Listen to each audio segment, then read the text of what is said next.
Miren, entonces ayer en la actividad del CONEP, Celso Juan Marrancini señalaba esto con respecto al 4% del Producto Interno Bruto, que se supone es inversión en educación, pero inversión es algo que reditúa, algo que produce, pero en realidad no ha sido inversión, lo que ha sido es un gasto y en muchos casos un despilfarro. Veíamos en estos días el trabajo que hacía el listín de que escuelas todavía con letrinas. Letrinas. Todos los años empiezan las clases. Yo decía, no, yo no voy a empezar a hablar desde el principio. Déjame ver para cuando pasen varios meses uno ve. Porque se supone que ahora en el periodo vacacional, cierran las clases ahora, hoy creo que acaban hoy, el viernes o mañana, ya. Entonces durante todo ese periodo tú reparas todo para que tengan agua potable, tengan los baños, los sanitarios, todo, como Dios manda. Ah, no, llegan las clases y los niños tienen que dar en un garaje, en una por aquí, en una funeraria, debajo de una mata, los techos que se caen. No, pues no fuña tú. Pero bueno, aquí está, los resultados del 4% de inversión en educación, que no ha sido inversión, lo que ha sido es gasto, si lo vamos a poner en contexto, siguen sin reflejarse. Por eso mismo que dice Celso Juan Marrancini. Según el último informe de PISA, más del 70% de nuestros estudiantes, 70%, 7 de cada 10, no alcanza los niveles mínimos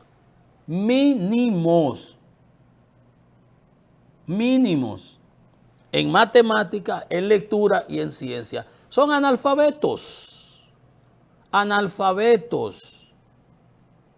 Si no entienden lo mínimo, si no alcanzan el nivel mínimo de matemáticas, o sea, no saben ni sumar, ni restar, ni dividir, ni multiplicar, ni saben de ciencia nada, ni saben leer, y como no saben leer no pueden entender ni lo que dicen. Y escriben horrores después que son ya bachiller y están en la universidad. Y tú lo ves en YouTube opinando y en Facebook y dan vergüenza. Pero ¿quién es el culpable? Paramos inventando y poniendo políticos en esas posiciones que no están. Bueno, Fulcardi que era una estrella, que tenía un doctorado y todo, pero igual que a Morrison cuando lo pusieron en Edesur, pero es que ese no es el problema. Como decía Michelle Obama, no es que el poder cambie a las personas, es solamente que los revela. Los ponen ahí, 300,000 millones, 100,000 empleados, 100,000 maestros y qué sé yo cuántos mil para acá, y lo que hace es que se ofuscan, se obnubilan, de una vez se creen presidenciables. Pierden se le despegan los pies del piso y empiezan a flotar en las nubes allá. Entonces, más de una década y aún no se refleja de manera favorable. De manera favorable no, deplorable. Así es que se refleja. Una vergüenza. Una vergüenza. Un niño de 9 años de Chile tiene un nivel académico superior, en promedio la generalidad, que uno de 15 de aquí. ¿Se acuerda? Datos que nos daba un día la representante del BID aquí en República Dominicana. Entonces, dice Celso Juan que debemos sin miedo sobrepasar las barreras que nos impiden avanzar como país. Y también habló sobre la situación haitiana que yo me refería en estos momentos, hace un momento. Llama a fortalecer consensos nacionales, porque es un riesgo inmenso y multidimensional, claro, lo que representa Haití con sus bandas y con el problema a lo interno también. La crisis haitiana tiene un impacto directo en la seguridad nacional, en la economía y la estabilidad, tanto de República Dominicana como del continente. Y eso es lo que no han entendido, por ejemplo, los Estados Unidos con respecto a dejar hacer y dejar pasar ahí en ese desastre que hay del otro lado. Y sobre los desafíos del país, habla de la calidad educativa y la eficiencia del gasto público, o sea, del despilfarro que hay en el gasto público y de la falta de racionalidad. Cuando usted oye el raciocinio, piensa, sí, hay que pensar las cosas antes de hacerlas.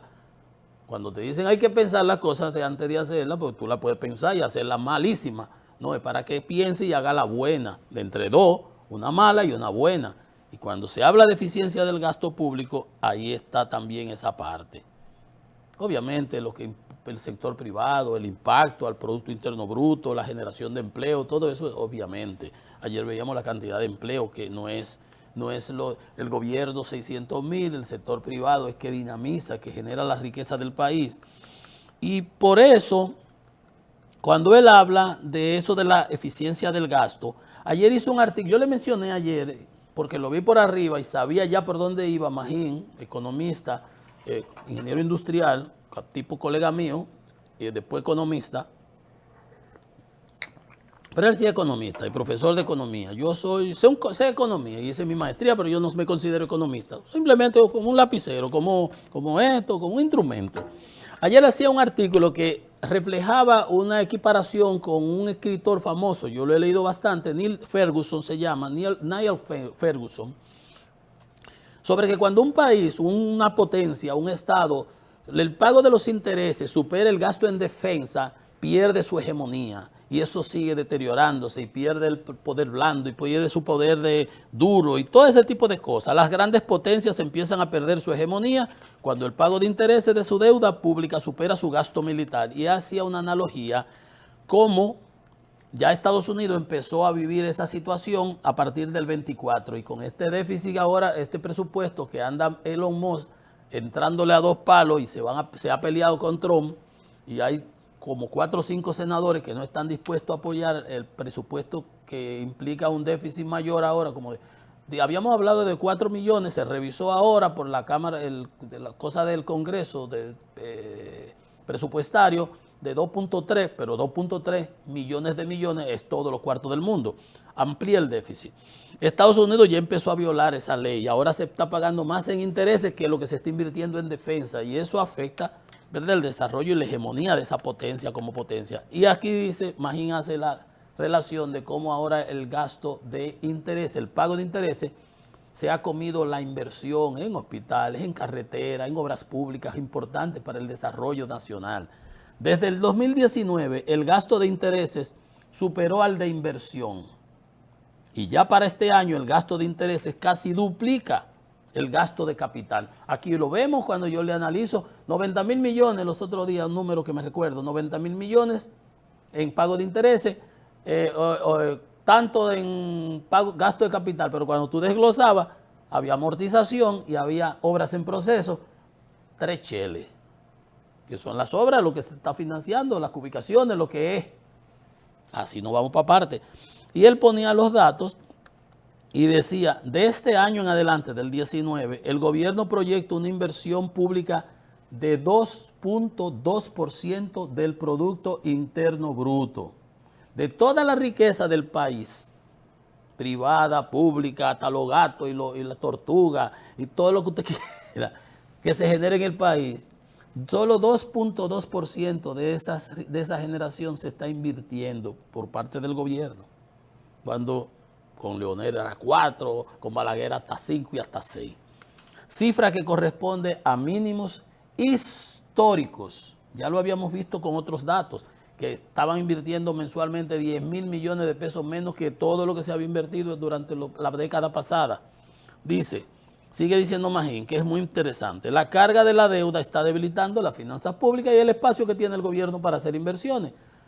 Iba a hacer la reforma fiscal, malísima por cierto, para conseguir 120.000 millones de dólares, de donde 110 eran para gastos que ya estaban comprometidos, ni siquiera iba a bajar la relación del déficit. Pero bueno, aquí es que está el dato importante, porque como en las encuestas se dice que lo importante no es el número 25, tiene 30. No, lo que hay que ver es la tendencia. Lo que una línea es entre 2 puntos, 2 puntos una línea. Si tuvo una tendencia, tenía 70, bajó a 60, bajó a 50, ya tú ves que va así. Y si no se para, si no lo agarra rápido, sigue para allá en descendiente. Igual cuando va subiendo, se supone que la tendencia dice. En el 24, el año pasado, esta ya fue una realidad, que los intereses se comían, eran mayores que el gasto de capital. El gasto de los intereses fue de 1.4 veces superior al gasto de capital. O sea, en intereses se gastó 3.4% del Producto Interno Bruto y en gasto de capital, en inversión, solamente 2.5%. Eso fue en el año 24. En este presupuesto de este año, ya esa relación en lugar de 1.4 va por 1.7. Ya no es 3.4, sino 3.7 del gasto del Producto Interno Bruto que se está pagando en intereses. Mientras que en lugar de 2.4 ahora es 2.2 el gasto de capital. O sea, el gasto de capital todavía baja más y el gasto de los intereses todavía sube más. Usted está viendo, de 2.5 que invertíamos en gasto de capital, ahora bajamos a 2.2. En lugar de hacer lo contrario y de gasto de intereses, en lugar de 3.4, nos disparamos a 3.7 del Producto Interno Bruto. O sea, uno sube y el otro, por el contrario, baja. O sea, lo que debiera ser lo contrario. Debiera aumentar el gasto de capital y controlarse o disminuir o mantenerse fijo el gasto de los intereses. Porque si no, se come el presupuesto y se nos come el desarrollo. Y dice Magín, finalizando, que eso terminará por aplastar nuestras escuelas, nuestros hospitales, carreteras, etcétera, etcétera, etcétera. Y eso es lo que dice el CONE cuando habla de la eficiencia del gasto. Y yo le añado la racionalidad del gasto. Y cogiendo prestado para financiar un déficit, esa correlación que ya viene en picada va a continuar. Pero en picada el gasto de capital.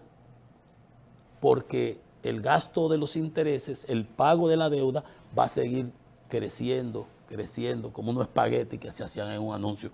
Y eso es desafortunado y lamentable. Y el gobierno parece que dice, no, esto no es conmigo. Una pausa. Esto es Economía y Mercado. Venimos en breve.